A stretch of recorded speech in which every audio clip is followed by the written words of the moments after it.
The UN Global Compact sponsored the 2010 Leaders Summit in New York this past June. If Davos Forum is a meeting for elite capitalists, the UN Global Compact Leaders Summit is for all businessmen who take business responsibilities in society seriously. Today on Heart to Heart, we'll meet with the director of UN Global Compact, Oliver Williams, and learn more about the business ethics of the 21st century.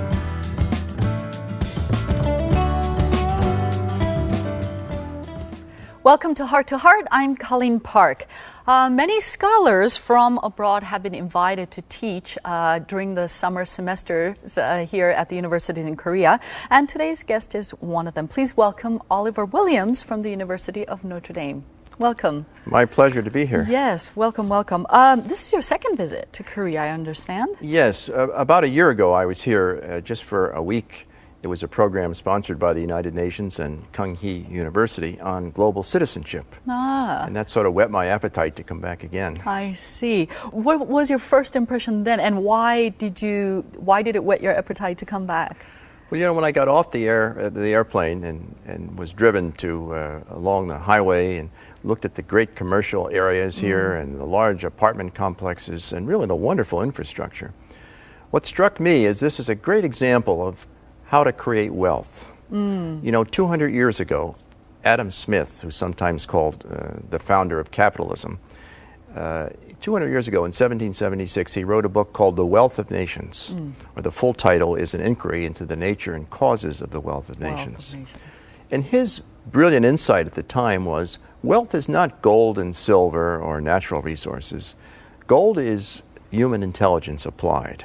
It's creativity, innovation. And I think that's what you exemplify here in Korea. I mean, what has happened in the last 20, 25 years is amazing. You have created a relatively wealthy society, given people jobs, given people the possibility of a good life.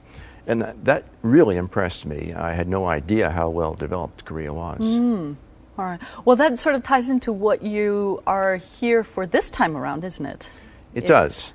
I'm teaching a course on the United Nations Global Compact, and which is kind of a set of ideals for business, particularly businesses working in developing countries. And what do you mean by set of ideals? We're talking about ethics? Yeah, what we've come up with in the United Nations Global Compact is 10 principles a company agrees to follow if they join.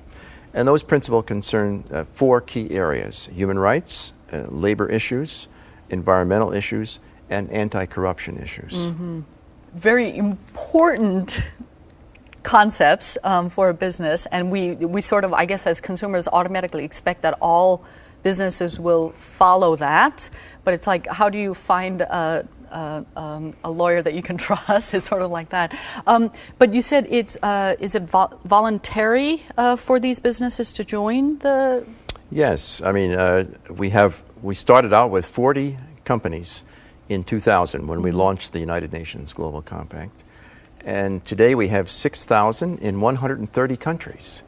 And it's all voluntary. Companies join because they think it's a good idea for their business. Isn't it? Well, it would be a good idea by looking at it from people like us, but with people who are in business, you always have to deal with unethical things in order to get your business moving. What kind of companies would voluntarily say, okay, I want to lay everything out on the table and I want to do things ethically and do it right and be uncorrupt?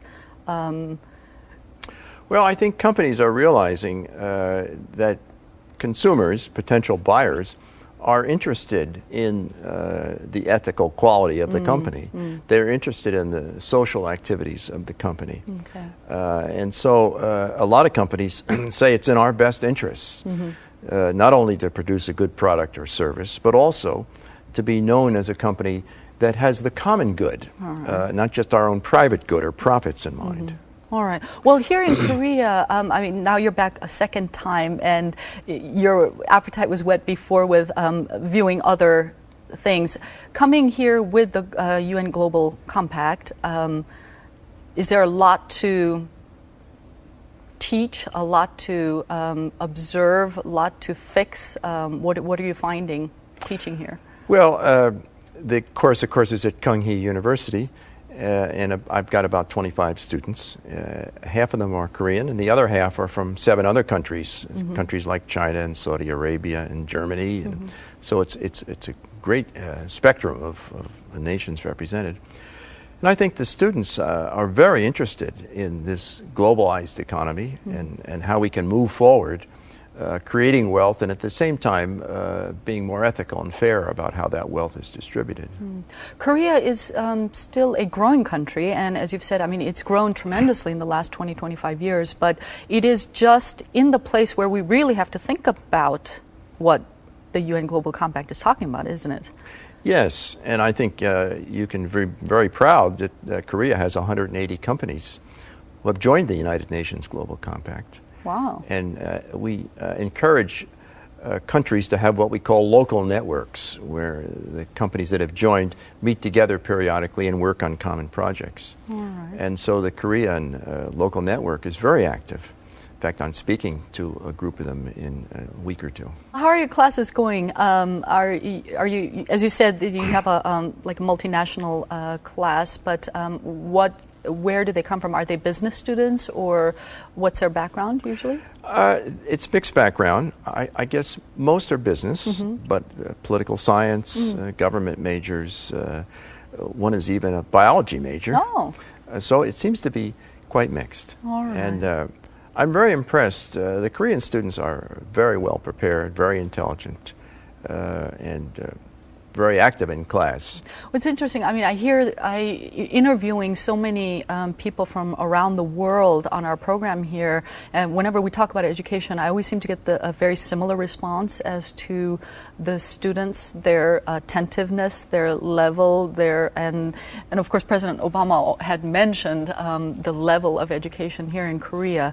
I mean, I hope we can do and impact the world in better ways, in the future with all these great students that we have. But anyway, so teaching is okay. Do you teach in English in your classes? Unfortunately, I'm like most Americans. I know one language. I can read several others, but I only can speak it's one. not only English, it sort of has become the global language. So, all right. Well, our cameras went out to look at one of Professor Williams' classes here at the Kyunghee University. So let's follow out.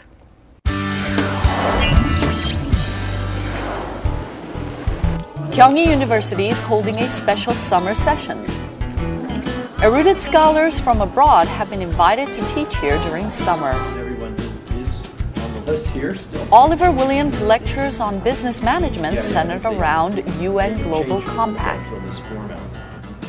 Well, I think the students are here to learn about the role of business in society. And I think what they're learning is business has a very important role in creating jobs, creating wealth, in producing goods and services that consumers want.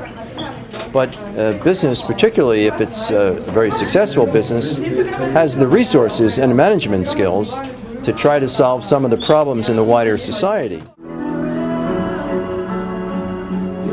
The lecture starts with a display of photographs. One of the 10 rules of the UN Global Compact is regarding human rights and is the topic of the lecture today.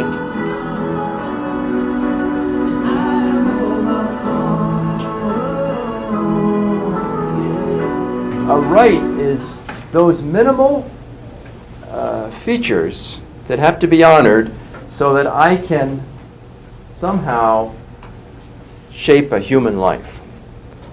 So it's the minimal conditions. Rights are those minimal conditions that are required so that I can be a human being.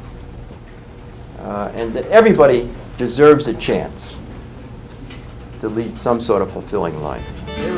He emphasized that government involvement is crucial in guaranteeing human rights in business.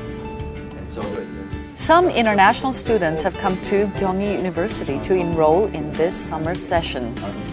Students from Germany, Saudi Arabia, and China have come to Korea during summer break to hear the lectures given by the world-renowned scholars.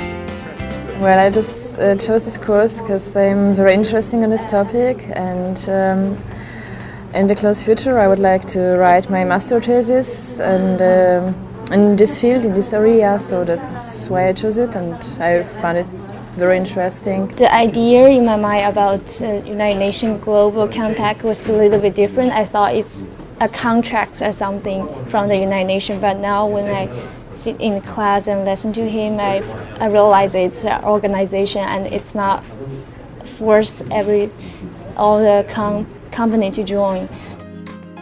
Professor Oliver Williams works to increase the visibility of UN Global Compact in Korea. We look forward to his future efforts.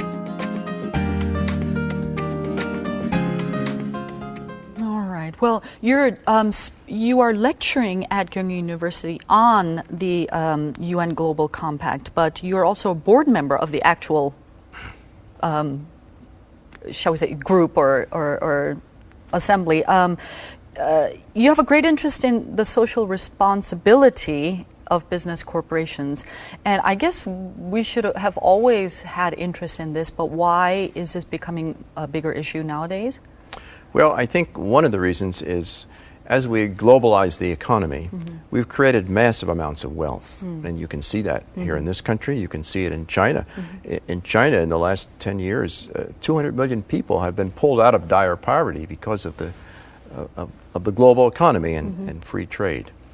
And I think the feeling was in the United Nations, if we are to keep globalizing the economy and allowing free trade, we have to make sure that the benefits are equally distributed, and that human rights, for example, are not violated. That is, multinationals, for example, in some cases, were running sweatshops in the very poor countries. That was making people rich in developed countries, but it was doing more harm than good in some of the poor countries. And then a second reason is we're asking business to voluntarily take on some of the problems in the wider society. Now, in the year 2000, the United Nations, all the nations came together in what was called the Millennium Development Summit. And they laid out 8 Millennium Development Goals, which basically are 8 goals to try to help overcome poverty, particularly in the developing countries. And those 8 goals include, let's try to work at overcoming dire poverty. Let's try to advance the role of women in society. Let's try to decrease infant mortality. Let's try to overcome diseases like malaria and HIV/AIDS. And so a lot of companies have taken on projects where they are trying to solve some of the problems that they didn't cause, but they feel they have the management skills and the wherewithal to help solve some of these broader problems.